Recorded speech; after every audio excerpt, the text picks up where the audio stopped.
नमस्कार, मैं विवेक सिंह। आप देख रहे हैं आवाज़ न्यूज़ सच के तहत तक। आवाज़ न्यूज़ के लोक चर्चा प्रोग्राम में आप सभी का स्वागत है। आज हमारे लोक चर्चा प्रोग्राम में बिहार के राजनीति पे बात करने के लिए जुड़ चुके हैं श्री राजन तिवारी जी, जो समाज सेवी हैं, युवाओं के पसंदीदा हैं और गरीबों के मसीहा हैं। जी हाँ, पूर्व विधायक गोविंदगंज के रहे हैं और उनसे हम बात करेंगे से आगामी बिहार के चुनाव में 2025 और लोकसभा चुनाव 2024 के बारे में, इनके क्या भूमिका रहेगी 2024 और 25 दोनों में। इसी बीच लेकर आपके बीच इनसे बात करेंगे। राजन जी, आपका बहुत बहुत स्वागत है आवाज़ न्यूज़ में। हाँ, आप लोगों का भी स्वागत, आपके चैनल को भी स्वागत। गोविंदगंज से आप पूर्व विधायक रहे हैं। मोतिहारी में पिछले 2019 के चुनाव में काफ़ी सारे आपका नाम भी आया था, लोकसभा चुनाव लड़ेंगे, फिर भी आप नहीं लड़े। 2024 में क्या आपकी भूमिका रहेगी? देखिए, चुनाव राजनीति करते हैं, समाज सेवा करते हैं, जनता का डिमांड है, चुनाव तो लड़ना है। चूँकि एक पार्टी से बंधा हुआ हूँ, भारतीय जनता पार्टी का एक सदस्य हूँ और मैं उम्मीद करूँगा कि भारतीय जनता पार्टी चंपारण के किसी सीट पर मुझे इलेक्शन लड़ाएगी और मैं लड़ूंगा चुनाव। और पहले तो प्राथमिकता है भारतीय जनता पार्टी से चुनाव लड़ूं। अगर ऐन कैन प्रकारेण किसी तरह फिर साजिश का मैं शिकार हो जाऊं, अगर कोई कर दे मुझे, तो मैं 2019 में साजिश का शिकार ही हुए थे आप? 2024 में हम पश्चिमी चंपारण से बहुत पुरजोर तैयारी किए थे। 2019 में? हाँ, 2019 में बहुत 2019 में बहुत पुरजोर तैयारी किए थे, लेकिन चूँकि टिकट नहीं मिला, कुछ दलालों के चक्कर में मेरा टिकट काट दिया गया और टिकट काट करके वहाँ पे आरजेडी दूसरे को उम्मीदवार बनाई और वो पराजित हो गए। चूँकि मैं उस समय भारतीय जनता पार्टी, फिर हमको किसी कारण सब लोग मिल करके हमको भारतीय जनता पार्टी ज्वाइन करा दिए। राष्ट्रीय अध्यक्ष अमित शाह जी फ़ोन पर मुझसे बात किए और उस समय के संगठन महामंत्री नागेंद्र जी और भूपेंद्र यादव जी प्रभारी मंत्री, तो उन लोगों ने जा करके हमको पार्टी ज्वाइन कराया। पार्टी ज्वाइन करा दिया। पार्टी ज्वाइन के बाद मैंने घूमा पूरे चंपारण में, पूरे दमखम के साथ घूमा और पार्टी अच्छे खासे वोटों से विजय दर्ज की। और 2020 में चुनाव में विधानसभा में मुझे धोखा मिला, लेकिन 24 में अगर धोखा मिलेगा तो मैं फिर निर्णय लूँगा। चुनाव तो मुझे लड़ना है, किसी सूरत में लड़ना है। अगर धोखा मिलता है तब मैं निर्णय लूँगा कि मैं किधर से लड़ूँ, इसलिए मुझे चुनाव इस बार लड़ना। क्या अगर किसी पार्टी से धोखा मिलता है तो राजन जी क्या निर्दलीय चुनाव लड़ेंगे? देखो, जनता का डिमांड है इस बार, पार्टी टिकट दे या ना दे, चुनाव लड़ेंगे। हारना और जीतना सब ऊपर वाले के हाथ में है और जिताती है जनता, हराती है जनता। इसलिए जनता की आवाज़ को सुन करके मैं चुनाव लड़ूंगा और पूर्ण विश्वास है मैं चुनाव जीतूंगा। राजन जी, आपसे मैं एक अभी युवा नेता हैं चिराग पासवान जी, काफ़ी बने हुए हैं। बीजेपी के से आप जुड़े हैं, बीजेपी के कहीं ना कहीं हनुमान तथाकथित कहे जाने वाले हैं, तो क्या 2025 के चुनाव में वो सीएम उम्मीदवार बने रहेंगे? देखो, हम बता दें पहले कि 2014 में चिराग पासवान जी, उस समय मैं लोक जनशक्ति पार्टी में था, क्योंकि मैं फाउंडर मेंबर रहा उस पार्टी का। तो चिराग पासवान जी ने 2019 के चुनाव 14 के चुनाव में भारतीय जनता पार्टी से गठबंधन कराने में हम भूमिका निभाई थी और भारतीय जनता पार्टी के शीर्ष नेतृत्व से बात करके उस समय गठबंधन हुआ और उनको 7 सीटें मिली थी। 7 में से 6 जीते थे। फिर 2019 के चुनाव में चिराग पासवान जी गठबंधन में ही रहे और आज भी हैं और 6 सीट जीता। लेकिन बीच में उनके फादर का देहांत हो गया। स्वर्गीय रामविलास पासवान जी के मरने के बाद, पारिवारिक धोखा के बाद वो काफ़ी टूट से गए थे। हमको लगता था कि संभल नहीं पाएंगे, लेकिन उस युवा में रामविलास पासवान का खून है और रामविलास पासवान का खून है, इसलिए संघर्ष किया और संघर्ष करके पूरे बिहार में युवाओं के बीच से लेकर के सर्व जात सर्व समाज में अपनी एक बहुत अच्छी पकड़ बनाई। और हमको लगता है कि चिराग पासवान जिस भी गठबंधन में जाएंगे, एनडीए हो या यूपीए हो, दोनों गठबंधन में जिधर जाएंगे उधर का पड़ला उभाली कर देंगे और उतना ही काफ़ी है। जैसे दही में जोरन डाल दिया जाता है और दही जम जाता है, उसी तरह चिराग पासवान जिधर जाएंगे उधर जिताने का काम करेंगे। जनता के बीच उनका बना हुआ ऐसा बीजेपी का हनुमान है, तो स्वाभाविक सी बात है वो बीजेपी से ही गठबंधन करेंगे। बीजेपी से भी गठबंधन करेंगे, उसी शर्त पे करेंगे, स्वाभिमान बेचकर वो गठबंधन नहीं करेंगे। अगर बीजेपी उनको कम आंकेगी तो उस स्थिति में वो गठबंधन नहीं करेंगे। मैं जानता हूं चिराग पासवान को बहुत दिनों से।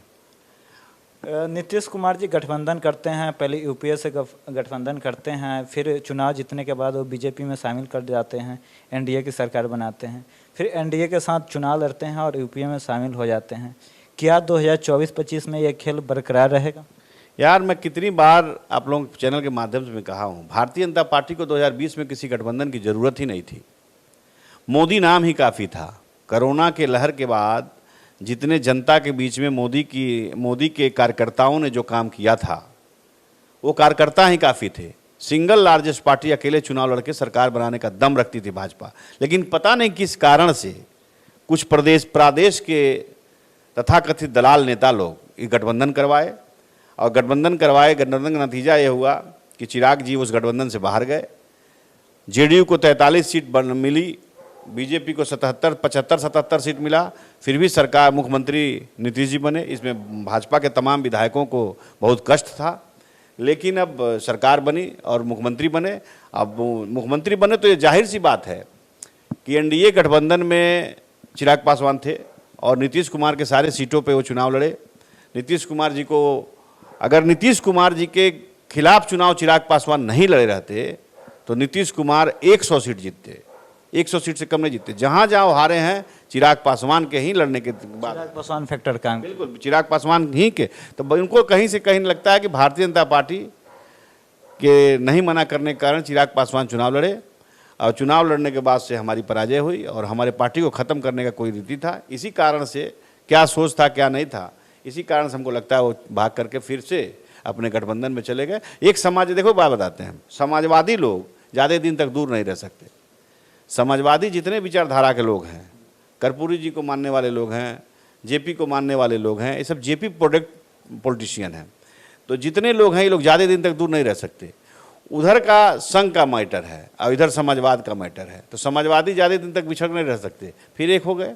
और एक बात बता देता हूँ अभी आपको, आपके चैनल के माध्यम से, कि महागठबंधन को बीजेपी कम आंक के ना चले।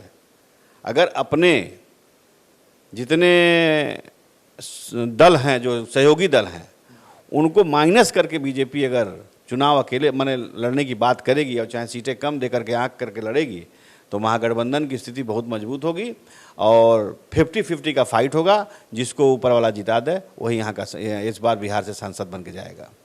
नीतीश कुमार के लिए भारतीय जनता पार्टी का दरवाजा अभी खुला है या परमानेंट के लिए बंद हो गया? नहीं, भारतीय जनता पार्टी के साथ नीतीश कुमार जी अब जाएंगे तो भाजपा भी खत्म हो जाएगी। नीतीश कुमार तो खत्म हो जाएंगे। नीतीश कुमार जिसके तरफ जाएंगे उसको डुबा देंगे। नीतीश कुमार गए तो नीतीश कुमार भी खत्म हो जाएंगे और भारतीय जनता पार्टी का भी कोई वजूद नहीं रहेगा। क्योंकि जो आदमी बार बार तुमको धोखा दे रहा है उसको मिलाने की तुमको आवश्यकता क्या है? इसका मतलब तुम्हारा कार्यकर्ता नहीं है। भारतीय जनता पार्टी विश्व की सबसे बड़ी पार्टी है, उसके पास कार्यकर्ताओं की तो कमी थोड़ी ना है, कैंडिडेट का कमी थोड़ी ना है, कैंडिडेट का चयन नहीं करती है। अब बताओ, जिस नेता को जनता पसंद नहीं करती है उसको टिकट दे देती है बीजेपी। इसका कारण क्या रहा? अब कारण क्या है तो बीजेपी के लोग जाने। मजबूत लोगों को या तो नहीं पसंद करते होंगे यहाँ के प्रदेश स्तर के नेता लोग, ऊपर के लोग तो जान नहीं पाते हैं ना, यही लोग ना पैनल में नाम भेजते हैं। क्या प्रदेश के जो ऊपर में रहे हुए नेता, बड़े नेता हैं, उनको अपने युवा कार्यकर्ता, युवा नेताओं से खतरा महसूस होता है? बहुत बड़ी पार्टी है और बीजेपी पार्टी है और इसमें मोदी नाम केवलम है। मोदी जी के नाम पर ही सब जीत जाते हैं। अपने वजूद पे और अपने औकात पे कोई इसमें लड़ नहीं सकता और न जीत नहीं सकता भारतीय जनता पार्टी में। क्या मतलब जनता के लिए मोदी? मेरी बात सुनो, कोई भी लोकसभा का सदस्य बन के गया है तो बिहार में 90% सांसद या राज्यसभा मोदी के रहमो करम और कृपा पे गए हैं, उनके नाम पे गए हैं।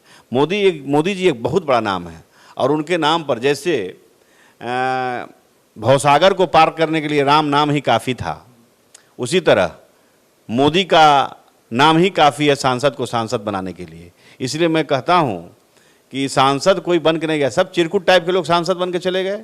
इसका मतलब क्या हुआ? जो विधानसभा में हार गए, जिनका विधानसभा में कोई वजूद नहीं था, वो लोग भी सांसद बन के चले गए। मोदी के नाम पर टिकट मिला 14 में और सांसद बन के चले गए। तो ऐसे लोगों को मैं कहता हूँ, अब मोदी नाम केवलम है तो सब जायज़ है, लेकिन अपने मजबूत पिलर जो है उनके नेता, उनके पास जो है उनके कार्यकर्ता, उसको उनको समझना चाहिए और उसको लड़ाने का पूरा इस बार मन देना चाहिए और उनको लड़ाना चाहिए। क्या यही कारण होता है क्या, जो बीजेपी के कैंडिडेट होते हैं वो चुनावी फील्ड में मेहनत नहीं करते, मोदी जी के नाम से ही चुनाव लड़ते हैं? 2 बार तो जीत लिए मोदी जी के नाम पे लोग, तीसरी बार ना पता चल जाएगा औकात। जनता समझ गई ऐसा मोदी नाम से नहीं चलेगा। कितना दिन मोदी जी के नाम पर आप भवसागर को पार करिएगा? अपना भी तो वजूद बनाइए। मैं तो दावे के साथ कहता हूँ, मुझे टिकट अगर नहीं मिला भारतीय जनता पार्टी से मैं डायरेक्ट कहता हूँ आपके चैनल के माध्यम से, तो पता चल जाएगा चंपारण में चंपारण की स्थिति क्या होगी। क्या अगर बीजेपी से टिकट नहीं मिलेगा तो आप बीजेपी के बागी नेताओं में शामिल हो जाएंगे? यार बागी नेताओं की बात तब ना आएगी जब टिकट नहीं देगा। हम तो प्रयास करते हैं, हम तो मांग रहे हैं पार्टी से कि वाल्मीकि नगर से हमको उम्मीदवार बनाया जाए, और वाल्मीकि नगर से मैं चुनाव लड़ना चाहता हूँ। चूँकि यहाँ मोतिहारी में राधा मोहन जी हैं, बेतिया में संजय जायसवाल जी हैं, और वाल्मीकि नगर चूँकि खाली सीट है, वहाँ पे जेडीयू का भी सांसद है, इसलिए वहाँ से मैं टिकट मांग रहा हूँ। नहीं दिया लोग तो मैं चुनाव लड़ूंगा पश्चिमी चंपारण से। कहा जा रहा है सर राधा मोहन सिंह जी इस बार संन्यास लेंगे, तो क्या मोतिहारी की सीट पे आप दावा नहीं करेंगे? ऐसा कुछ नहीं है, राधा मोहन जी फिर चुनाव लड़ेंगे। अभी मैं आपके चैनल के माध्यम से बता दे रहा हूँ, और एक कह दे रहा हूँ कि राधा मोहन जी अभी एक्टिव हैं, वो निश्चित चुनाव लड़ेंगे। उनके टिकट में कोई इफ बट नहीं है। बिहार विधानसभा की हम बात करें तो बिहार में एक अवधारणा चला है, बिहार में बाहर है नीतीश कुमार है। क्या वो बाहर बेकरार है, वो जनता के बीच विकास का काम दिख रही है, या नीतीश कुमार नाम ही काफ़ी है बिहार चुनाव के लिए? देखिए, बिहार में तो काम तो हुआ है ना, काम हुआ, ऐसा नहीं काम नहीं हुआ है। कुछ कुछ ऐसी चीज़ें हैं जो जनता पे बोझ पड़ा, जैसे शराबबंदी की गई, अच्छी चीज़ है, शराबबंदी किया गया, अच्छा चीज़, लेकिन शराबबंदी रुका नहीं ना, होम डिलीवरी हो गया। और शराबबंदी के चलते तमाम चीज़ों पे टैक्स और वैट बढ़ा दिया गया। आज भी उत्तर प्रदेश में से 8 रुपये ज़्यादा हमको डीजल और पेट्रोल बिहार में मिल रहा है। तमाम ऐसी चीज़ें हैं जिस पे दाम बढ़ाई गई। रजिस्ट्री है, चाहे गाड़ी खरीदने जाते हैं उसका टैक्स है 13%। पूरे भारत में सबसे ज़्यादा कहीं टैक्स है गाड़ियों पे तो बिहार में है, व्हीकल पे।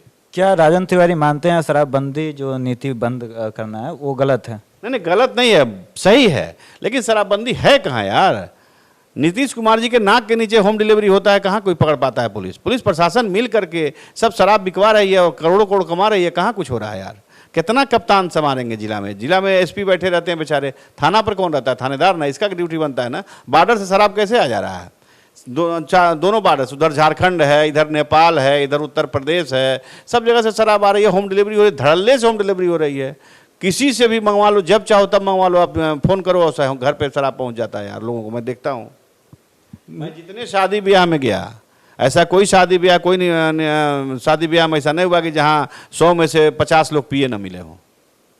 शराबबंदी का कोई असर नहीं दिखा बिहार में? कोई असर नहीं है शराबबंदी से। शराबबंदी कानून लागू करना अच्छी बात थी, लेकिन उसका पालन होना जरूरी है। नीतीश जी क्या करेंगे? नीतीश जी थोड़ी ना करके शराबबंदी रोक देंगे। शराबबंदी काम है प्रशासन का रोकना। प्रशासन कितना सहयोग करा नीतीश जी को, नीतीश जी समझे। क्या शराबबंदी बिहार के विकास में रुकावट आई? हमारा रेवेन्यू जो है तस्कर मार ले जा रहे हैं, तो रेवेन्यू की बदौलत दूसरे चीज़ों पे बोझ बढ़ाई जा रही है। तेल पर, डीजल पर, पेट्रोल पर, खाद्य सामग्री पर, रजिस्ट्रेशन पर, गाड़ी की रजिस्ट्री पर, गाड़ी के रजिस्ट्रेशन पे, सब पे फिर दाम बढ़ाया जा रहा है, तो हमारे ऊपर बोझ बढ़ ही रहा है ना। इतने बिहार में नीतीश कुमार के काम गिनाए जाते हैं, उसके बाद भी बिहार विकास के आंकड़े में नीचे मापे जाते हैं, इसका कारण क्या है? नहीं, ऐसा नहीं है। बिहार में देखो, हम बता देते हैं, बिहार को पिछड़े राज्य में गिने जाते हैं। गलत गिन रहा लोग। बिहार में सब ठीक है, बिहार में विकास भी हुआ है, बिहार में सुशासन का राज भी है। अब विपक्ष जब विपक्ष में जाती है तो विपक्ष की बात करती है, पक्ष में रहती है तो पक्ष की बात करती है। कल तक नीतीश कुमार जी ठीक थे सबके लिए, आज नीतीश कुमार जी खराब हो गए हैं। कल तक सबके लिए वही बढ़िया काम करते थे, आज बढ़िया काम नहीं कर रहे हैं। ऐसा नहीं है, होना चाहिए। नीतीश जी हमारे बिहार के हैं और बिहार के मिट्टी के हैं। बिहार के मिट्टी के बारे में नीतीश जी समझते हैं, और तेजस्वी जी के साथ सरकार चल रही है। और महागठबंधन की सरकार, हमको लगता है थोड़ा सा इस महागठबंधन की सरकार में अपराध को रोकने की ज़रूरत है। दंगा बलबा हो रहा है, उसको रोकने की ज़रूरत है। चिन्हित करके पकड़ करके जेल भेजने की ज़रूरत है, और लॉ एंड ऑर्डर पर विशेष ध्यान देने की ज़रूरत है। आपने बोला से हाँ, चिन्हित करने की बात, इस पे आए। क्या आरजेडी की जब सरकार बनती है तो बिहार में अपराध अपने आप बढ़ जाता है, इसका क्या कारण है? तेजस्वी यादव अपराध करने जाता है क्या? कोई तो कारण। तेजस्वी यादव ने अपराध करते हैं ना, उसके विधायक अपराध करते हैं। अपराधी पूरे देश में अपराध करने वाला अपराध करेगा, उसको कोई रोक नहीं पाएगा। ये सतयुग और द्वापर और त्रेता युग में होते रहता था अपराध, तो कहाँ कम होता था अपराध? हाँ, उस पर कमांड करने की जरूरत है, और कमांड नीतीश कुमार जी लगे हुए हैं। हर चीज़ का उद्भेदन हो ही रहा है और कमांड कर लेंगे। तो क्या आप मानते हैं से आरजेडी से गठबंधन करने के बाद नीतीश कुमार का कहीं ना कहीं पब्लिसिटी उनका कम हुआ है, पब्लिक के बीच उनका पकड़ कम हुआ है? ये सब मैं नहीं कहता पब्लिसिटी कम हुआ यार। भाजपा, मैं भाजपा का हूँ, मैं भाजपा की बात करूंगा। हमारी सरकार बनेगी 2025 में, अगर चुनाव होगा तो हम लोग अगर स्वतंत्र बढ़िया से चुनाव लड़ा जाएगा तो सरकार हमारी बनेगी। अगर नहीं लड़ा जाएगा फिर से कोई दलाल चाटुकार मिलकर के किसी से गठबंधन कराएंगे नीतीश जी से या किसी से, फिर सरकार नहीं बनेगी। तो क्या राजन जी आप चाहते हैं से हाँ बीजेपी किसी से गठबंधन नहीं करके सिंगल पार्टी चुनाव लड़े? जो उसके पास है, जैसे उनके साथ सहयोगी दल 14 से हैं, चिराग पासवान हैं, चाहे और भी सहयोगी दल जो बिछड़ के चले गए थे, छोटे छोटे दल, उसको मिला करके चुनाव लड़ना चाहिए। और सब सहयोगी दल को सम्मानत जिस तरह सम्मान दे करके रखे थे उसी तरह सम्मान देकर रखेंगे, उन्हीं को मजबूत करेंगे तो चुनाव यहाँ पे लोकसभा भी जीतेंगे और विधानसभा भी जीतेंगे। भारतीय जनता पार्टी की तरफ से पूरे बिहार प्रदेश के लिए, जनता के लिए, बिहार के जनता के लिए आप क्या बोलना चाहेंगे? मैं भारतीय जनता पार्टी के कार्यकर्ताओं को बहुत धन्यवाद देना चाहता हूं कि बिना कुछ खाए बिना कुछ पिए भाजपा का झंडा लेकर के जो चलते हैं देश में सनातन की रक्षा के लिए, भारत को आगे बढ़ाने के लिए। मैं तमाम कार्यकर्ताओं को बहुत सहृदय धन्यवाद देता हूं और भारतीय जनता पार्टी को आगे बढ़ाने में जो मदद कर रहे हैं इसी तरह वो आगे मदद करते रहें। मैं सब कार्यकर्ताओं को, जनता से आपकी क्या अपील है भारतीय जनता पार्टी की तरफ से? जनता से यही अपील करेंगे कि जो टिकट इस बार भारतीय जनता पार्टी से किसी को थोप कर दिया जाए उसको हरा दो और जो आपका मन पसंदीदा लोग उसको जिता दो। राजन जी, हमारे लोक चर्चा प्रोग्राम में जुड़ने के लिए आपका बहुत बहुत धन्यवाद। जो हमारे आवाज़ न्यूज़ पे आप अपना कीमती समय निकालें, दिल से आपको धन्यवाद सर। धन्यवाद आपको भी।